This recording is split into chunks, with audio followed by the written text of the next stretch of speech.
pressure exerted by liquids. So in this video you will study about the pressure exerted by liquids.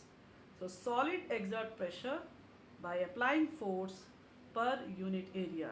So we can say that less area, more pressure, and more area, less pressure. But what about the liquid? As you all know that liquid are kept in a container. It takes the shape of the container. But do liquid exert pressure? Yes, they also do. So liquid exert pressure at the base, that is at the bottom, and also at the walls of the container. And remember, when liquid exert pressure at the base, it exerts downward pressure. Whereas when liquid exert pressure on the walls of the container, it exerts sideward pressure. So come to the topic, pressure exerted by liquids, given on page number 170. So if you fill a bottle with water and makes hole at the same height from the base of the bottle, then you will observe that water starts leaking out from the holes in equal amounts.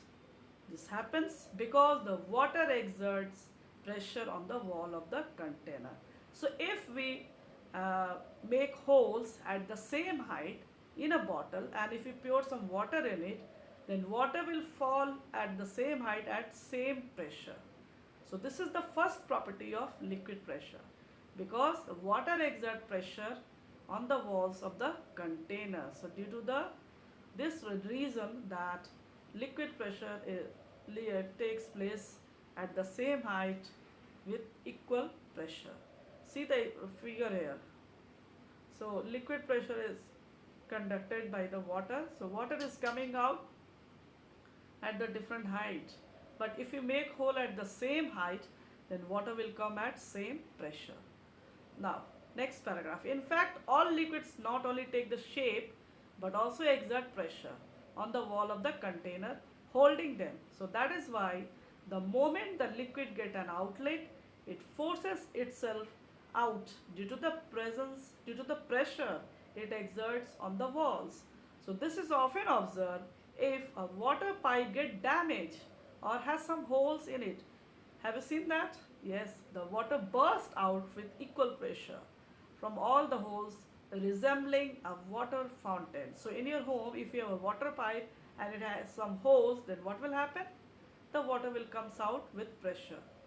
So water comes with equal pressure from all the holes. It means that water exert pressure in all direction at same height. If water is coming from the same height, the pressure will be same. But what will happen if we make a hole at height? So at different height, pressure increases or decreases. So that will be the second property. Now come to the third paragraph. The liquid contained in a vessel has some weight. So that will be the force.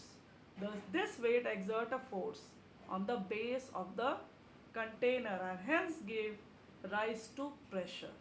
The liquid pressure is determined using the same formula, that is pressure is equal to force divided area.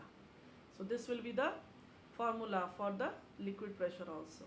Hence force is equal to weight of the liquid and area is equal to the base area of the container. So force will be equal to weight of the liquid and area will be the base of the container in which water is get filled. Now come to the next page. So let us check if water comes out with equal pressure when the holes are made at different heights. So activity is given to demonstrate that pressure exerted by liquid at a points depend on the depth of the below the liquid. So we will take a bottle and some water. Now make 3 holes in a long bottle. Make 3 holes at different height, different levels, and now fill the bottle with water. What will you observe? You will observe that water rushes out from all the holes and they will fall at different height at different conditions. The water will fall farthest from the lowest but nearest to the from the top. See here. So water is flowing farthest, this is the farthest one. So water is flowing farthest from the lowest one, but water is flowing nearest from the topmost. So it is flowing. So on the basis of the height, the water flows either farther or closer. So depends on the height of the container or height from which the water falls. So at the lowest the water falls farthest, and at the topmost the water falls nearest. So in this way we can say that pressure exerted by water is higher at the bottom and lowest at the top in the bottle.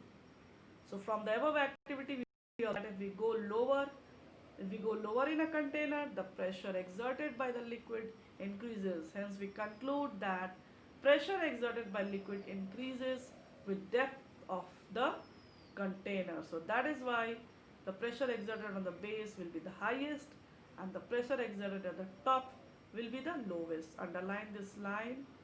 Pressure exerted by the base at lowest, highest, and pressure at the base will be the lowest. So however a liquid would exert everywhere, pressure everywhere on the container, on the walls of the container, the base of the container, and upward also. Thus we conclude that liquid exert pressure in all direction. Underline this line. Liquid exerts pressure in all direction. And in the brief we can say there are two important properties of the liquid, that is, number one, liquid exert pressure equally in all direction. This will be the number one property at a given height. And number two, the liquid pressure increases with depth. So already we have discussed the examples through which we can show that the liquid exert pressure equally in all direction at the same height. And number two, the liquid pressure increases at different height. That means it increases or decreases according to the height or depth of the water. So pressure will be highest at the lowest and pressure will be lowest at the higher position. So when we go in the ocean and the ocean divers goes inside the ocean, they feel more pressure compared to the pressure at the top. So at the lower depth we have the high pressure, and higher depth we have the low pressure. So that's all for today. Write the notes and read and learn the pages. That's all.